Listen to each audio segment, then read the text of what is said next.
Magandang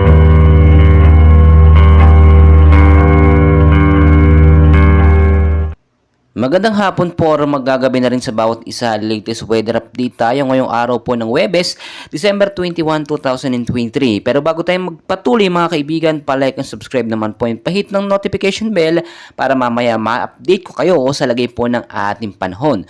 So as of now, ang hypnosis na rin po natin galing po sa Pag-asa, no?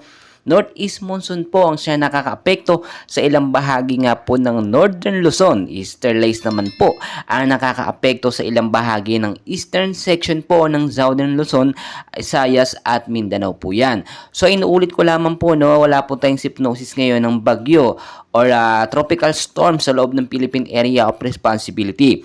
Pero may binabantayan po tayong dalawang active LPA, makikita nyo naman po sa ating pinaka-live radar. And as of now, nasa labas ito ng PAR at wala naman pong direktang epekto sa ating bansang Pilipinas. Napakalayo pa naman po nito, no?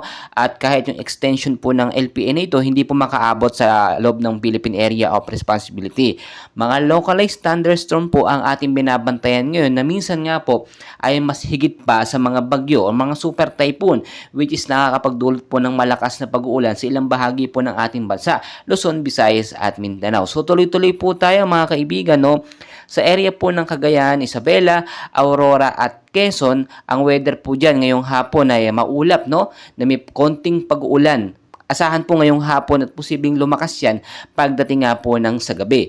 Yan pa rin po yung hypnosis natin, easterlies at northeast monsoon na posibleng magpaulan sa mga nabanggit nga po na mga lugar at mga lalawigan. Sa area naman po ng Cordillera at ilang bahagi po ng Cagayan Valley, Ilocos Norte, Ilocos Sur, ang kondisyon po ng panahon dyan, makakaranas po tayo o nakakaranas tayo ngayong hapon ng maulap na panahon na asahang magkaroon ng mahinang pag-ulan. Posibleng lumakas naman po ito pagdating sa gabi, so mas magandang nakabantay tayo at nakamonitor po sa lagay ng ating panahon, no? Galing magdala ng payong jacket o kaya naman kapote.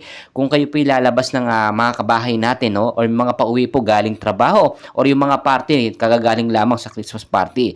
So tuloy-tuloy po tayo sa area naman po ng Ilocos sa region, no? Ang panahon diyan maulap din na may mahinang pag-ulan, posibleng lumakas pagdating naman po sa gabi. Sa Metro Manila naman po at ilang bahagi ng ating bansa, i-expect po natin ngayong hapon, no, nararamdaman natin o nakikita nyo naman po sa ating kalangitan na maulap po ang panahon, no? Medyo makulimlim po. Expected po, no, ilang mga oras lamang ngayong hapon ay posibleng umulan po ng mahina at bahagyang lalakas naman pagdating sa gabi. Dala po yan ng northeast monsoon, easterlies, no, na siya nagpapaulan sa ilang bahagi po ng Metro Manila at sa Luzon. Tulad po ng sinasabi, wala naman po tayong bagyo na binabantayan ngayon, pero mag-ingat pa rin tayo sa banta ng mga localized thunderstorm. Yung mga active LPA, mga cloud cluster, posibleng mabuo within 24 to 48 hours, no, sa labas po ng Philippine Area of Responsibility. So binabantayan po natin yan. Ito pa po ang matindi at paalala ko lamang po sa inyo, kahit po wala tayong super typhoon ngayon, mag-ingat po kayo. Especially po sa mga lindol na ating naranasan nitong mga nakaraan.